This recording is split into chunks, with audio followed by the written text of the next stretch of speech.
boa tarde para você que nos acompanha ao vivo aqui na TVBE. Está começando o Melhor da Tarde. Estamos ao vivo para todo o norte de Santa Catarina.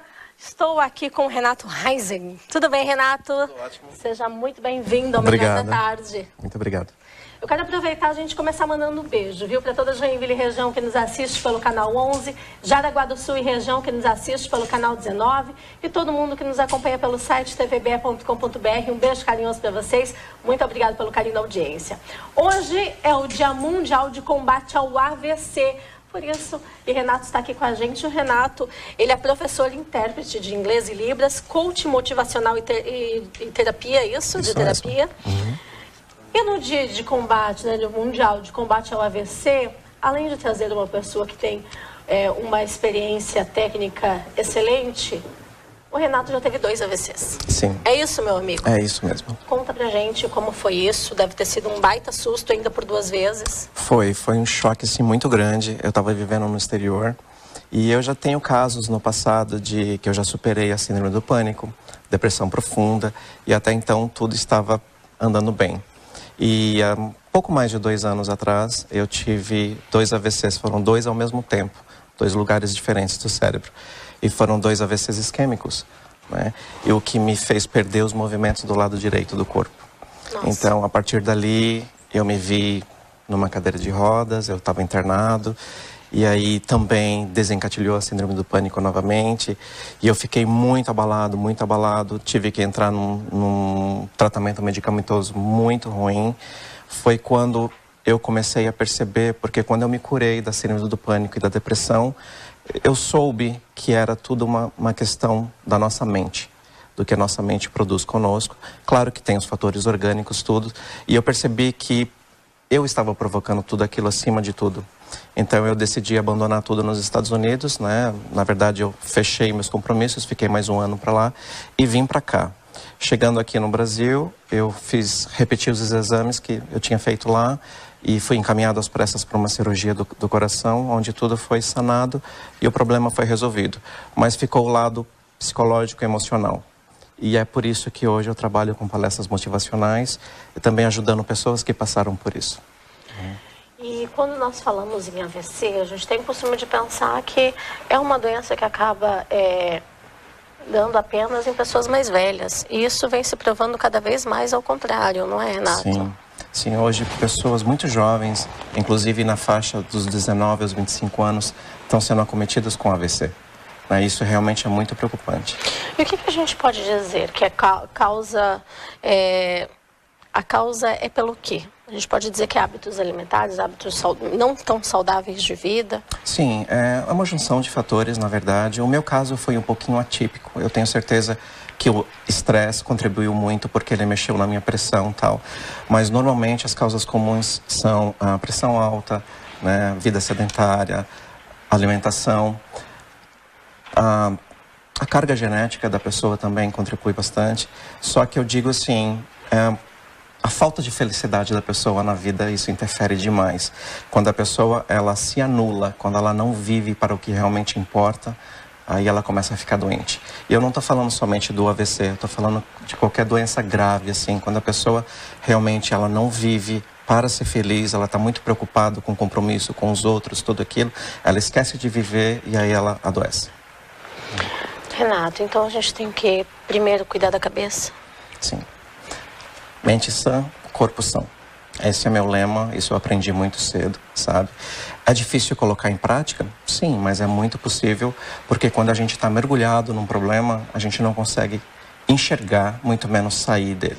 Então, através dessas palestras, através de conversa, através da procura do teu profissional de confiança, tudo, você consegue ter de uma pessoa de fora identificando isso na tua vida e você consegue superar. Eu posso dizer, eu não quero que isso siga como exemplo, né? Porque cada caso é um caso. Mas eu consegui fazer todo esse tratamento, desde o pânico até o AVC, sem medicamento.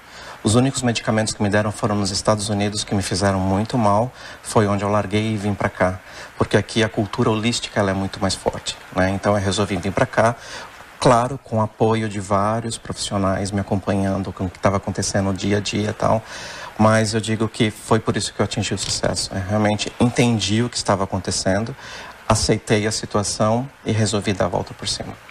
Renato, quando a gente fala de algum desses pacientes que tiveram um AVC e para continuar é muito difícil fisicamente e psicologicamente, qual que tu diz que é o fator de gatilho para que essas pessoas virem o jogo assim como tu virastes? Primeira coisa é ela aceitar o que aconteceu. Normalmente a pessoa cometida por um AVC, ela fica muito revoltada com ela mesma e ela não aceita ser ajudada por familiares, claro, num nível inconsciente. A pessoa passou por uma situação muito grave, nem ela sabe direito o que está acontecendo. Então ela precisa, primeiro, aceitar o que está acontecendo. Segundo, aceitar ajuda. E terceiro, cada caso é um caso, então ela tem que ter muita paciência. Não é porque uma pessoa demorou tanto tempo e aquela demorou tanto tempo que com ela tem que ser a mesma coisa. Vai da progressão dela, da força de vontade. Porque a medicina hoje ela está muito avançada, ela está aí para nos ajudar e eu acredito que o sucesso bate a porta de todo mundo. O que a gente precisa saber, né? E se programar para que eu tenha uma vida mais saudável, para que eu não tenha AVC. Por exemplo, se eu tenho um histórico na família já de AVC, o meu risco é maior, certo? Sim. Mas se eu não tenho, né? Nós temos pessoas como você que não tinha ninguém, né, na família. Uhum. Você acha que viver de que forma seria o ideal? Nós temos que tentar viver num estilo de vida mais leve. O que é isso? Todos nós temos as nossas obrigações, os nossos compromissos, mas não precisamos colocar isso acima de tudo. Por exemplo, eu vou dar uma grande reflexão que eu fiz em relação à minha vida. Eu estava no exterior, eu estava com minha esposa, com meu filho pequeno, então eu era o chefe da casa, eu tinha que prover tanto financeiramente, segurança, tudo. Só que, por causa daquilo, eu me cobrei demais, eu vivi errado por muito tempo, trabalhando demais, estudando demais e tudo ao meu redor estava passando e eu não estava vendo. Quando o AVC me pegou e eu me vi numa cadeira de rodas, eu falei, poxa, tudo que eu fiz em prol da minha família, que era o melhor para minha esposa, para o meu filho, eu estaria virando, na verdade, um peso para eles. Então, de que valeria tudo aquilo? Nós temos que lembrar que nós não sabemos se nós estaremos aqui no próximo minuto. Então, nós temos que viver da melhor maneira possível. É um equilíbrio. Levar nossas obrigações, mas não colocar isso acima de tudo. Temos que ter o lazer, temos que ter o prazer, temos que ser felizes. E todos os médicos falam muito de hábitos saudáveis, né, gente? Eu acho que vale a pena lembrar isso, porque eu vejo hoje muitos jovens começando a fumar. E fico pensando, gente, as pessoas mais velhas, né, de 40, 50 anos, a gente tudo bem, né? Antes faziam-se um monte de propaganda. Todo mundo... Agora, esses jovens de 15, 16 anos fumando agora, a gente fica botando a mão na consciência e fala, meu Deus, né? Como? Tanta gente dizendo que não pode, que causa câncer, que faz mal para a saúde. Então... Tabagismo é um fator de risco, bebida é um fator de risco, sedentarismo é um fator de risco também, obesidade é outro fator de risco. Então é muito importante a gente começar a cuidar do nosso templo, que é o nosso corpo, porque só assim a gente vai ter uma vida mais longa. E quem não quer ter uma vida mais longa e mais saudável, não é verdade? É o que importa. Realmente. É o que importa. Hoje eu vejo assim, eu também, exatamente como você falou, eu fico muito triste porque... Na minha época, por exemplo, nós não tínhamos acesso à informação tão fácil como eles têm hoje, né? Eles têm a todo momento, tem campanhas nas escolas, tem a internet, tem todo lugar. E mesmo assim, às vezes eles escolhem ir por um caminho que às vezes não tem volta, né? Se já sabe que o cigarro é um vício, o tabagismo é um vício, para que começar? Porque é um autoteste, não, eu vou entrar para mostrar para todo mundo que eu posso sair e às vezes não consegue, né? Tem as drogas, né? Tem o sedentarismo. Hoje em dia... É a geração fit, né? Vai para academia, vai fazer... Nós também temos muitas coisas. Às vezes a pessoa fala assim, não, mas eu não tenho como ir na academia, não tenho tempo ou não tenho dinheiro. Vai fazer uma caminhada. Uma caminhada já é um exercício que mantém a pessoa saudável. Vai subir o mirante, né? É exato. Vai lá comigo, tô todo dia lá subindo o mirante. Vamos embora, todo mundo junto. Uhum. E nós não precisamos realmente ter dinheiro para pagar uma academia, né? Às vezes você mora aí no seu prédio e você não sabe que exercício que é ficar subindo e descendo escada.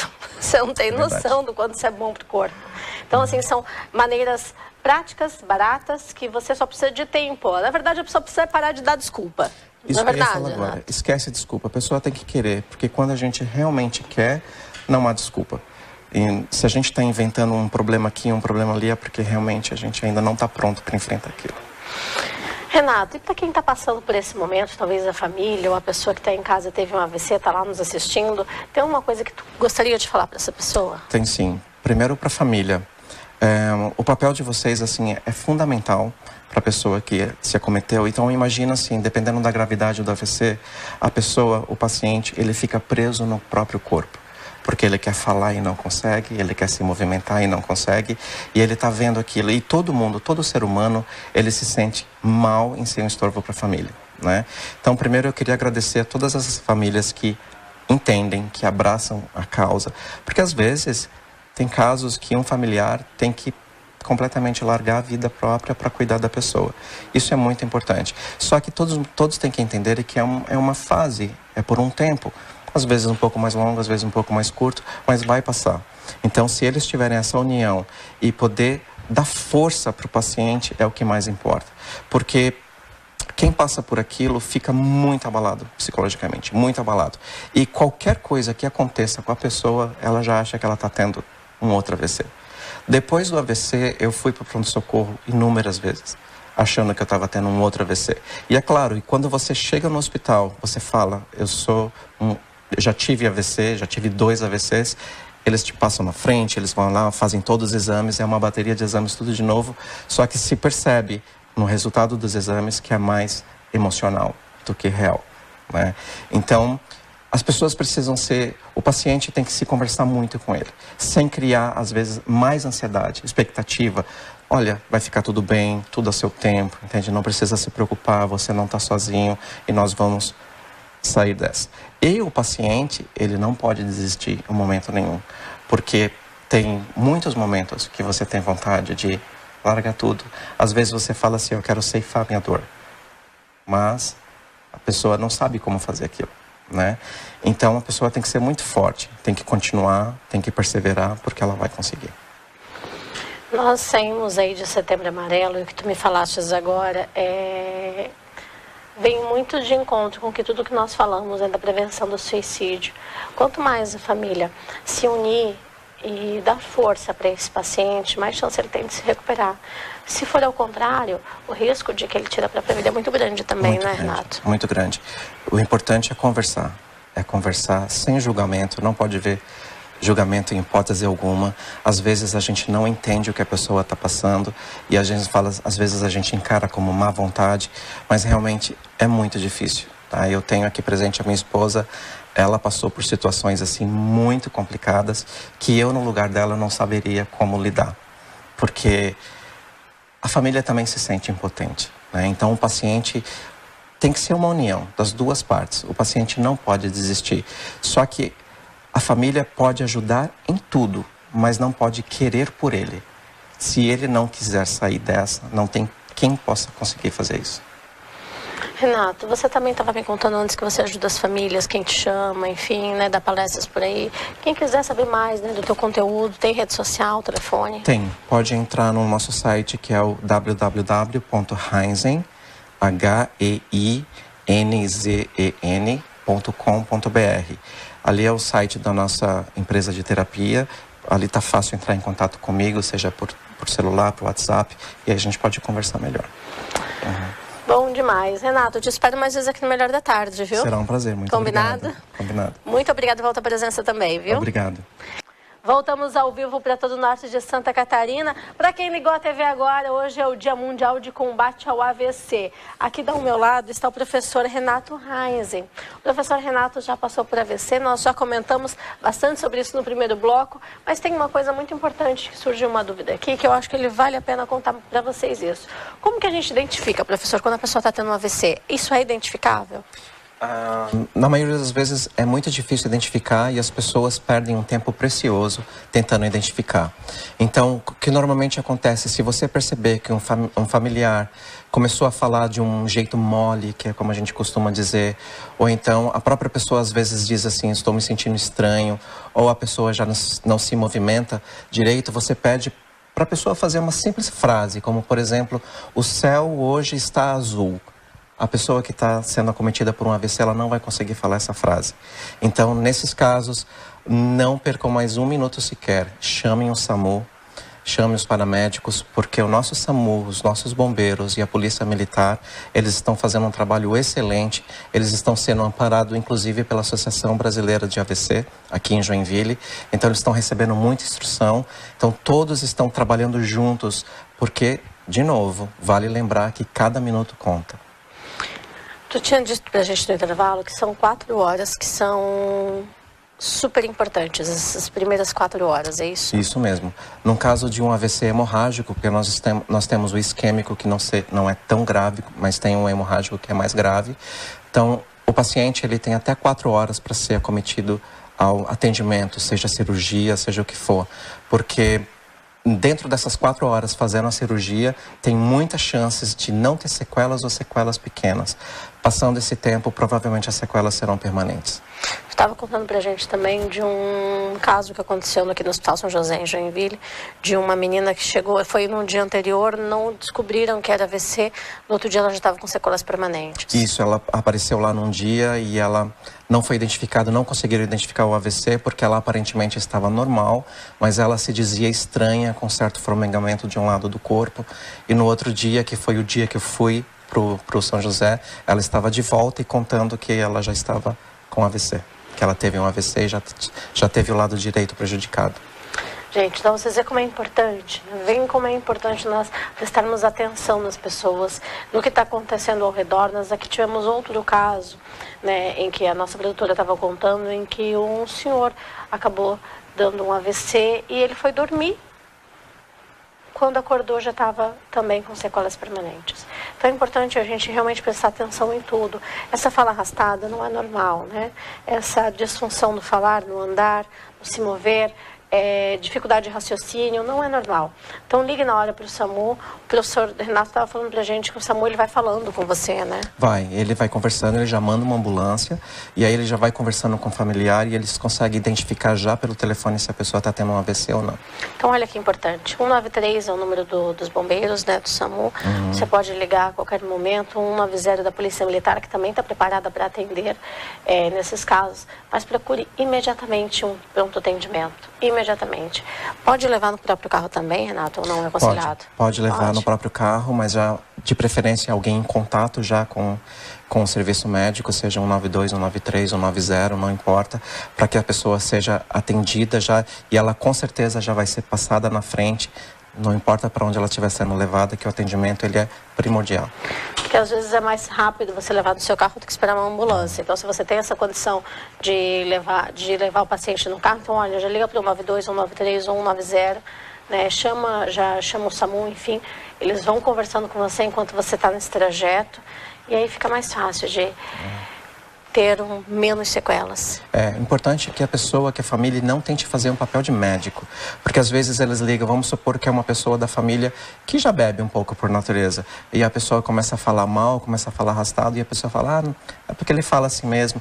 Não cabe esse tipo de julgamento. Na dúvida, entre em contato com o serviço médico, que eles vão saber dizer se é um AVC ou não. Tá certo, professor. Muito obrigado pelos esclarecimentos. De nada, eu que agradeço. Muito obrigado a todos.